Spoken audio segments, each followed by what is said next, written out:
सरकार अपनी बांसुरी बजाने में लगी हुई है कि नीरो बांसुरी बजा रहा है, देश में कुछ भी हो रहा है।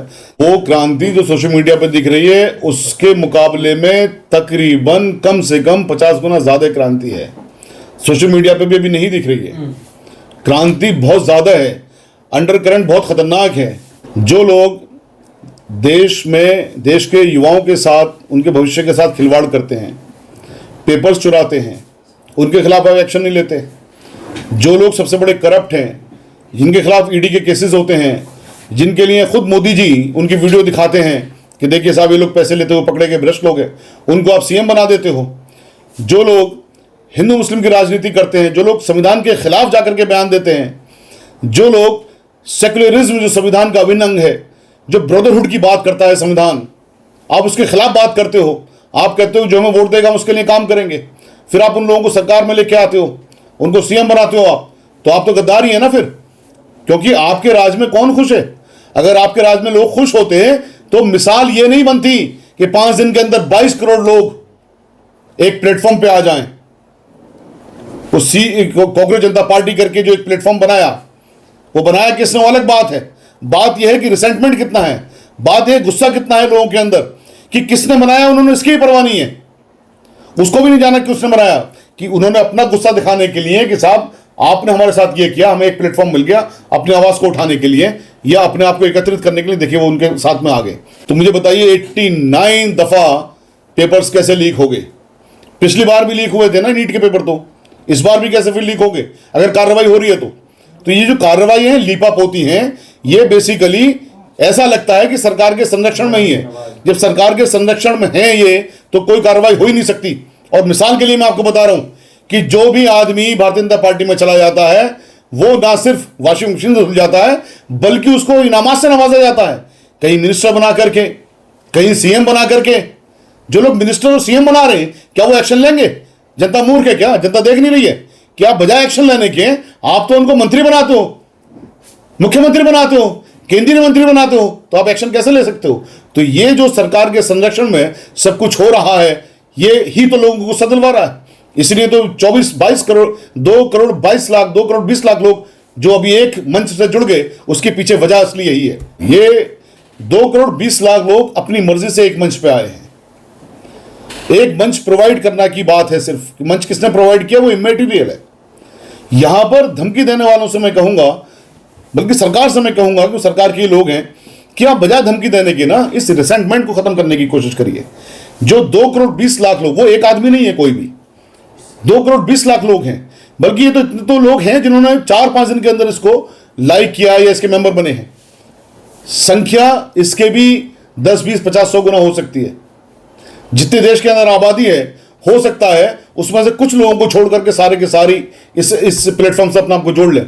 तो एक आदमी को धमकी देने का मतलब नहीं है, ये तो आप सबको धमकी देने की बराबर है। तो क्या इस घटना से सरकार की जड़ें हिल गई हैं क्या?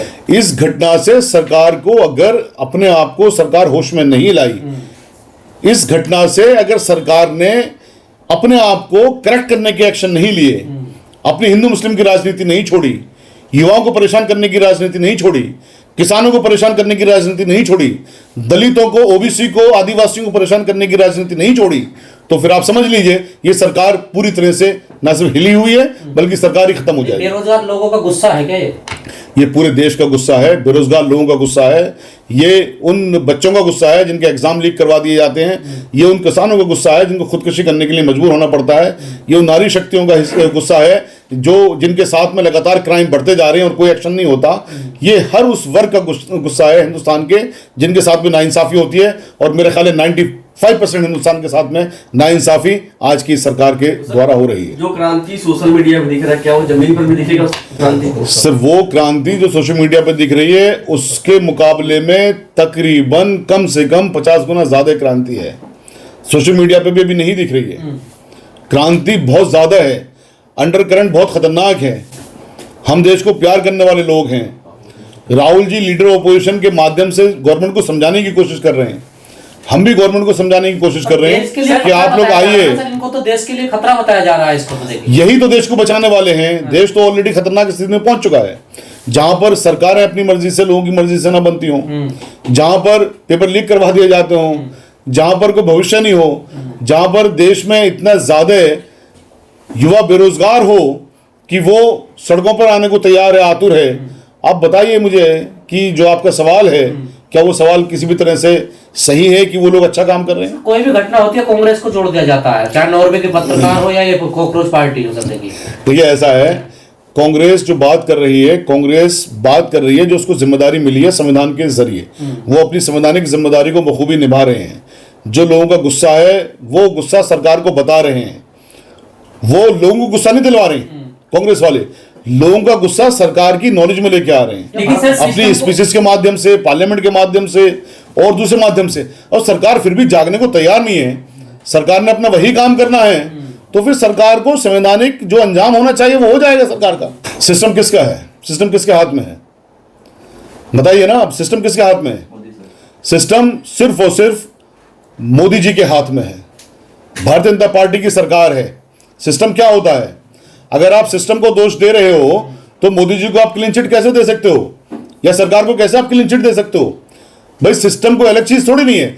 देश सिर्फ तीन ही तो अंग हैं देश के, एक तो विधायिका, एक न्यायपालिका, एक कार्यपालिका। आप कार्यपालिका को क्लीन चिट दे रहे हो, कार्यपालिका को आप दोषी दे रहे हो, दोषी करार कर रहे हो, और आप सरकार को कह रहे हो कि सब सरकार तो दोष मुक्त है। तो सरकार ही तो कार्यपालिका है। यह कौन सी बात हुई? इसलिए मैं कह रहा हूं कि जिस भी आदमी ने शुरू की है उस आदमी का बेसिकली उसका पीछे से क्या उसकी सेटिंग्स हैं, उसका अस्तित्व क्या है या उसके बैकग्राउंड क्या है, बिना वो जाने हुए भी युवा, सारे का सारा युवा, 2 करोड़ 20 लाख युवा उस प्लेटफॉर्म पे आ गया। लेकिन अगर इस तरह की वो बातें करेंगे, इसका मतलब ये है कि वो उन युवाओं को भी बेचने की कोशिश करेंगे, क्योंकि सरकार और कार्यपालिका अलग नहीं है, सरकार और सिस्टम अलग नहीं है, सरकार और सिस्टम एक ही बात है। सब बेरोजगार लोग परेशान हैं, पेपर लीक हो रहा है, लेकिन सरकार का वही पुराना लाभ, नवाज सड़कों पे नहीं पड़ोगे, कुर्बानी नहीं करोगे। सरकार अपनी बांसुरी बजाने में लगी हुई है कि नीरो बांसुरी बजा रहा है, देश में कुछ भी हो रहा है। तो सरकार दरअसल यही सोचती है कि ध्रुवीकरण की राजनीति के जरिए वो अपनी सरकार बना लेते हैं और उससे लोग खुश होते हैं। थोड़े से लोग, 5-10% लोग जरूर हैं जो खुश होते होंगे, लेकिन जो बड़ा वर्ग है, तकरीबन 85 से 90% लोग, वो सरकार से खुश नहीं है किसी भी तरह से, और सरकार से ना सरकार की नीतियों से खुश हैं, ना ध्रुवीकरण को लोग पसंद करते हैं। देखिए मेरा ऑफिस जिस एरिया में है, तमाम के तमाम यहाँ पर सब लोग हिंदू रहते हैं। मैं जो बातें करता हूँ, आज तक मेरे पास में कोई भी ऐसा हिंदू नहीं आया जो मुझे तारीफ नहीं करता हो या मुझसे नाराज हो। इसका मतलब यह है कि तमाम हिंदू इस बात के पक्ष में हैं कि देश में गंगा जमनी तहजीब की बात होनी चाहिए, देश में एकता की बात होनी चाहिए। लेकिन जो मोदी जी करते हैं या उनकी जो सरकार करती है, ध्रुवीकरण की राजनीति, उसको लोग पसंद नहीं करते। उसका नतीजा उसके लिए मिसाल आपके सामने है कि कॉकरोच जब कहा गया तो लोग बिना धर्म के, उसमें कोई धर्म की वो बाध्यता है ही नहीं है कि साहब खाली उसके अंदर हिंदू लोग आएंगे या खाली मुसलमान आएंगे या खाली दलित आएंगे, जो भी लोग हैं वो सब के सब एकजुट होकर हैं। तो ये शो करता है कि सरकार के खिलाफ, सरकार की नीतियों को लोग पसंद नहीं करते। सरकार अगर इलेक्शन चुरा करके या सिस्टम को कंप्रोमाइज करके या सिस्टम को हैक करके अगर सरकार ये सोचती है कि लोग खुश हैं, तो लोग खुश नहीं है।